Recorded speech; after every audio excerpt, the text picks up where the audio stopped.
chanted. Mrs. Soni, हाजिर हूँ.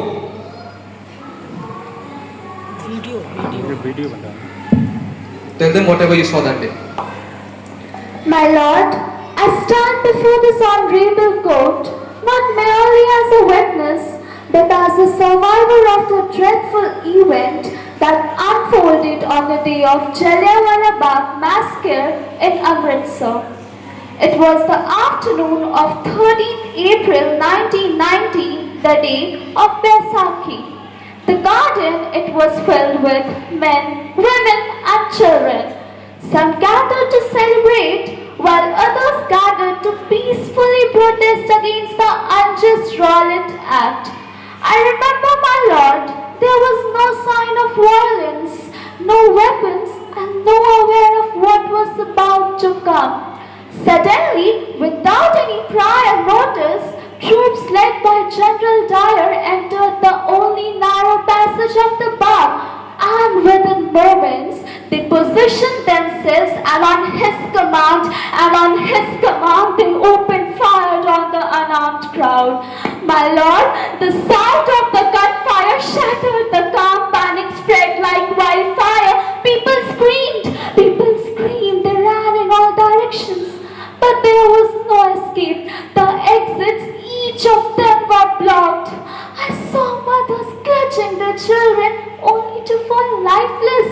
I saw young men trying to shield others who were collapsed under bullets.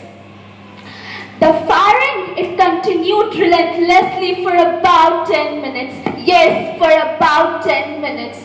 No mercy, no pause, only the bullets raining on those helpless civilians. I survived by sheer fate, hiding behind a fallen body. But what I witnessed that day, it's going to haunt me forever. My lord, it was not an act of maintaining order. It was a calculated massacre of innocent people and a scar on humanity itself. I plead that justice to be served to those innocent who lost their life. That's all I have to say. Thank you, Ms. Soni. That's all from the prosecution, Your Honor. Is defense counsel have to say something on this?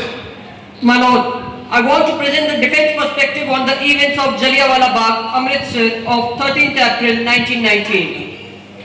While often referred as a massacre, the defense wants to submit that this term itself is a prejudicial characterization of an event which was not even certified as a massacre. The region was under great political pressure following the Rowlatt Act. Intelligence had reported a possible rebellion and public gatherings had been prohibited. Despite this, a huge crowd gathered at Jallianwala Bagh, creating a tense and volatile situation. General Reginald Dyer was tasked with maintaining law and order in the region. In these difficult situations, he managed to perform his duty. Events took place in a manner that he was forced to take harsh decisions to prevent the spread from becoming a widespread of violence in the province. Although the action taken were harsh and caused tragic loss of lives, but my lord, I want to request this court to take its judgment on the basis of administrative duties and not on the basis of emotions. That's all, my honor.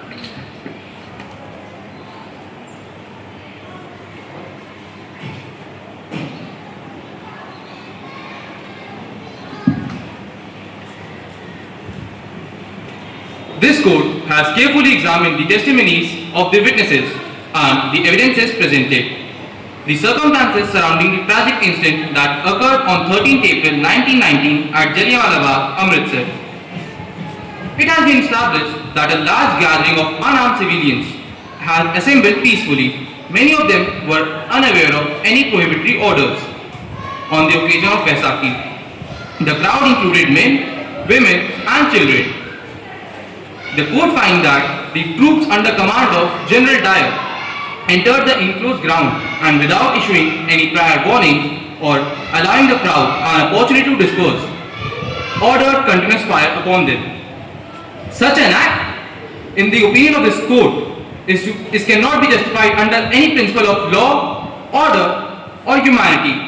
The use of forces not was only excessive but utterly disproportionate to the situation. blocking the exits and firing upon the trap.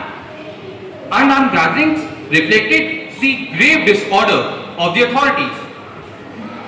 The duty of an officer is to protect the life, but not to unleash the terror. What occurred that day was not restoration of order, but a brutal violation of human rights and dignity. This court holds that the action of commanding officer were inhumane and unjustified. History shall remember this incident as a dark chapter of oppressions.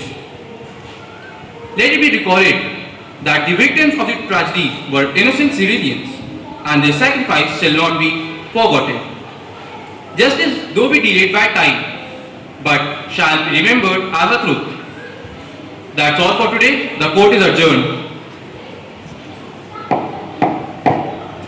As the curtains fall, let us not forget, those who lost their lives never got a chance to speak.